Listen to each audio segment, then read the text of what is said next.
Ustaz Safruddin Ustaz. Ya, Oh, iya. silakan. Ustaz. Mangga, Fadal.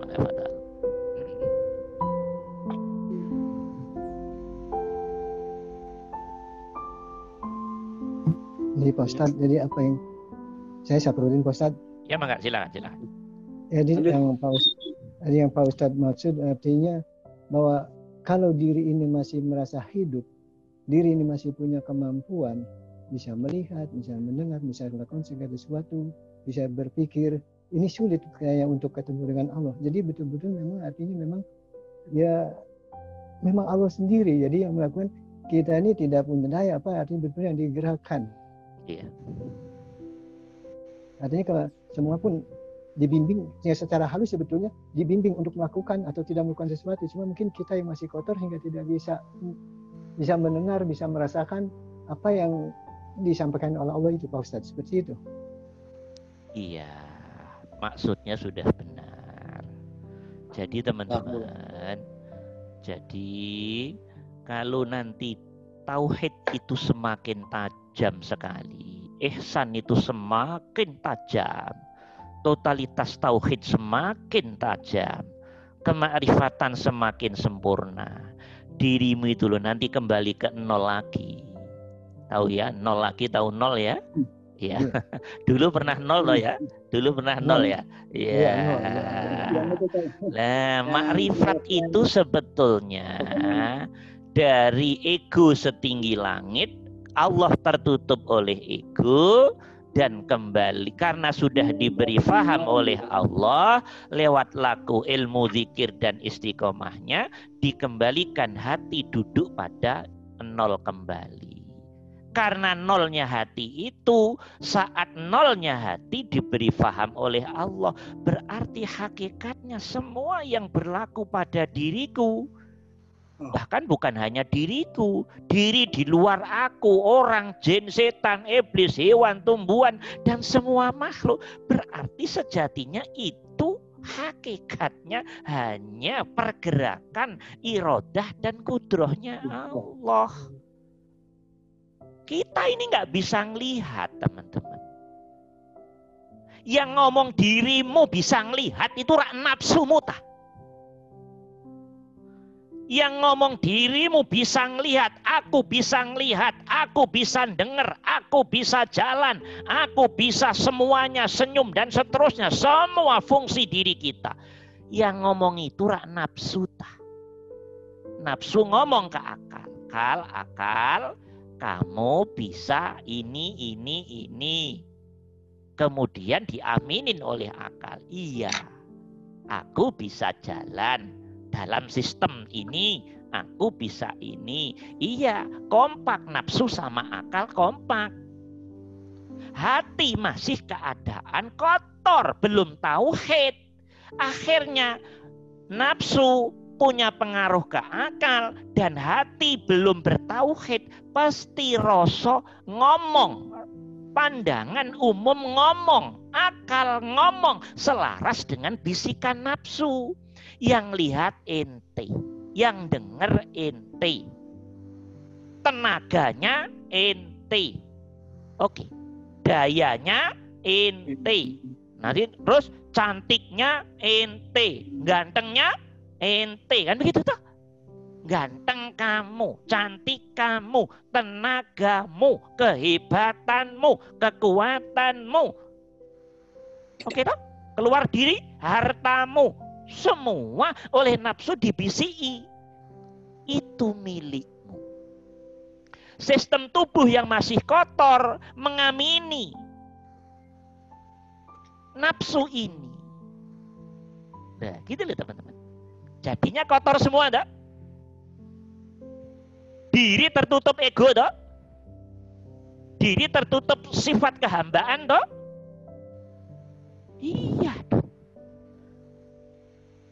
Jadi sebetulnya dengan basyariah ini, nafsu nafsiyah amarah ini, diri kita benar-benar tertutup, mendung hitam dari Allah. Kok dari Allah? Dari nafsu. Maaf, dari nafsu, bukan dari Allah, dari nafsu. Ya, dari nafsu. Tapi kalau dikejar, nafsu yang nyuruh siapa Ustaz? Ya Allah juga aslinya. Iya, jadi sejatinya permainan Allah aja sejatinya. Nanti teman-teman jangan tegang-tegang loh. Nafsu siapa yang nyuruh? Saya jawab, Allah. Memang nafsu bisa liar-liar sendiri? Nggak bisa teman-teman, nggak bisa. Nah, kalau orang yang mau ditolong oleh Allah, teman-teman, akan dinolkan lagi oleh Allah dengan jalan menghilangkan ego demi ego ini. Ego semakin tipis karena orang itu laku ilmu hakikat menuju makrifat, hatinya jadi jernih lewat ilmu amal dan istiqomahnya, jernih,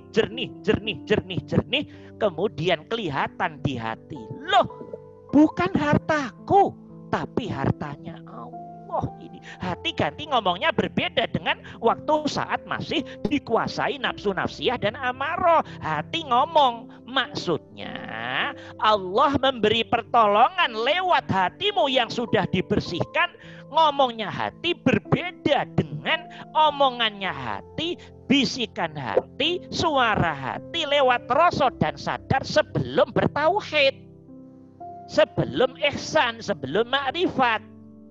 Begitu hati sudah dibuka, ngomong, ya Allah, ini rumah ini nikmatmu ya Allah, kebaikanmu ya Allah. Jadi ini bukan milikku. Hati ngomong begitu.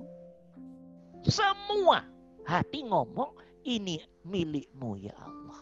Saya kan pernah ngomong ke teman-teman toh, sampai ada suami melihat istrinya, menurut para suami istrinya pasti cantik. Istri lihat suaminya ya, insya Allah yang paling ganteng gitu kan, begitu memang. Dan itu wajar, kalau nggak gitu tambah nggak wajar. Iya dah. Kok di hatimu diam-diam ngomong, istri saya cantik. Itu tanda hatimu kotor, paham apa tidak?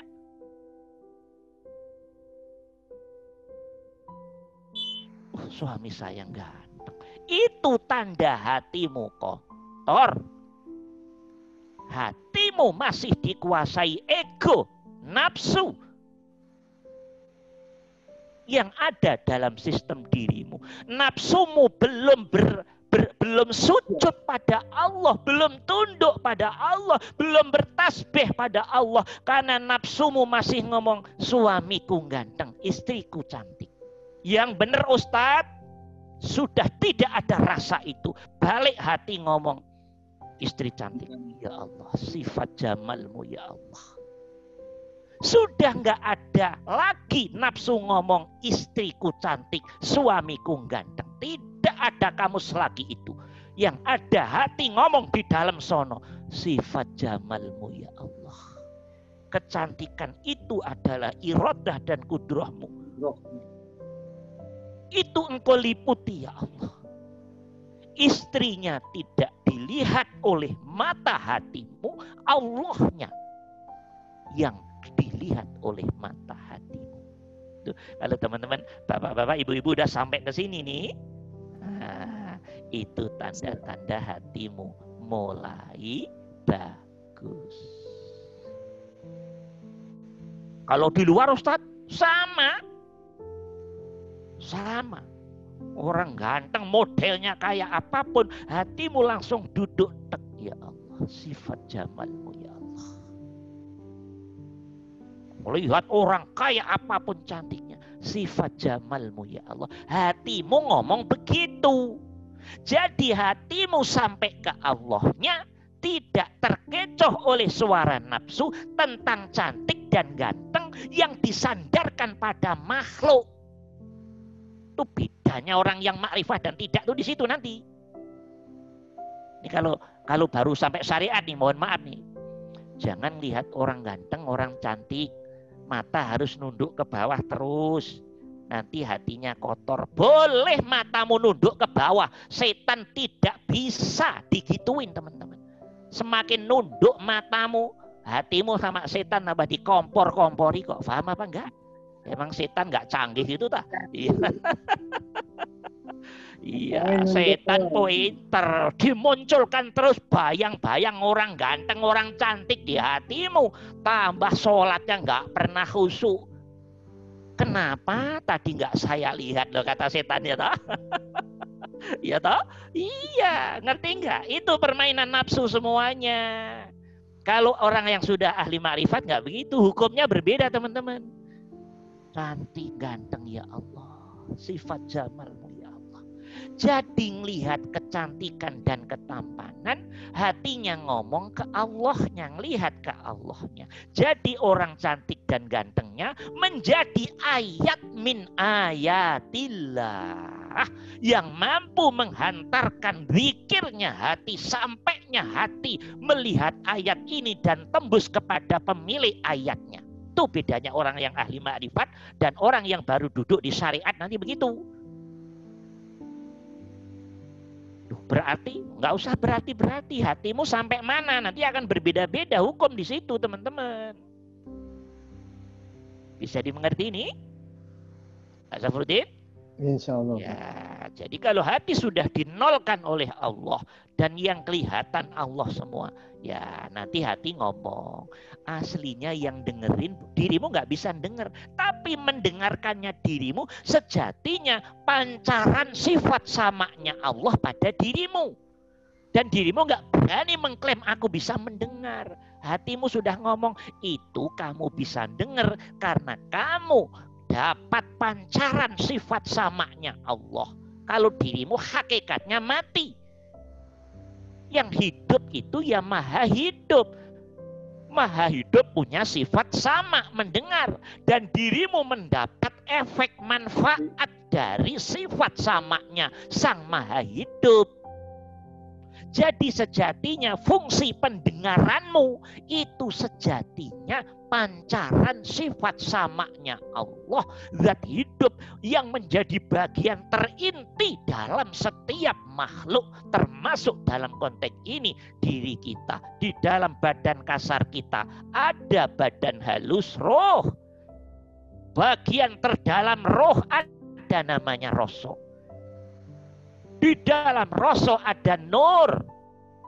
Di dalam nur ada nur lagi. Nur yang paling tinggi ya Allah itu sendiri. Nur yang paling tinggi itulah Al-Hayyu Al-Qayyum. Quran menyebutnya Allahu nurus samawati wal ardi bla bla bla bla. Di akhir ayatnya nurun ala nur. Allah adalah nur di atas nur. Kalau nggak ngerti, kalau nggak makrifat nggak akan paham ini. Ya ini yang dimaksud. Jiwa kasar, di dalamnya halus, dalamnya ada rasa, dalam rasa ada nur, di dalam nur ada nur lagi. Jadi yang paling inti, yang paling tinggi, yang paling inti. Inilah bahasa semua tuh biar kita paham aja tak. Maka Allah menyebut dirinya nurun ala nur. Nur hidup yang ada di dalam nur. Ini nggak bisa dilihat semua. Tapi ahli ma'rifat bisa merasa dengan ketajaman-ketajaman yang diberikan oleh Allah. Gitu. Bisa dimengerti teman-teman? Nanti Pak Safruddin? Ya, nanti kalau diri sudah mulai ngerasa begitu mendengar ini hakikatnya Allah. Begitu melihat ini hakikatnya Allah. Begitu apa saja ini hakikatnya Allah. Ya sudah dirimu sudah mulai dipertajam oleh Allah untuk menuju ke zeroan dirimu. Menuju ke zero itu menuju ke apa ya? Menuju ke pembuktian sejati makna la haula wala quwata illa billahil aliyyil azim. Kalau la haula wala quwata potongan-potongan kita mulut doang ta, yang gede mulut itu. Hatimu itu loh yang sudah benar-benar duduk zero dengan substansi makna la haula wala quwata illa billah atau belum. Kalau sudah bisa duduk di situ ya berarti sudah ihsan dong, sudah ma'rifah dong. Sudah tauhid total. Jadi nanti tauhid total itu ending-endingnya buahnya ketajaman rasa, teman-teman. Paham ya? Buahnya ending-endingnya apa? Ketajaman rasa. Gitu loh. Rasanya tajam sekali nanti. Oke. Paham insya Allah? Insyaallah. Rasanya tajam. Dia berbuat kadang spontan karena tergantung apa. Allah ngomong apa di hatinya. Nah, jadi dia lebih banyak ngikuti apa yang ada dari dalam hati sana. Nah, umumnya orang yang belum tauhid ya berbuat tapi nafsunya masih yang mewarnai. Oke, bisa dimengerti ya teman-teman? Ya seperti itu. Tapi semuanya ini di bawah kendali Allah semua. Dan Allah punya rencana, punya rahasia. Begitu. Yang penting hati kita duduk pada zero. Ya sudah, ngikutin Allah aja. Apa yang dimauin oleh Allah. Monggo ya Allah, monggo ya Allah. Hamba, makhluk itu kalau para ahli makrifat itu mengibaratkan kita ini apa sih? Ya, enggak apa-apalah kita ini. Mau diapain apa monggo ya Allah. Dan kita nggak bisa keluar dari apa yang diinginkan oleh dan dari Allah. Nggak bisa. Ya, udah paham ya Pak Safruddin ya?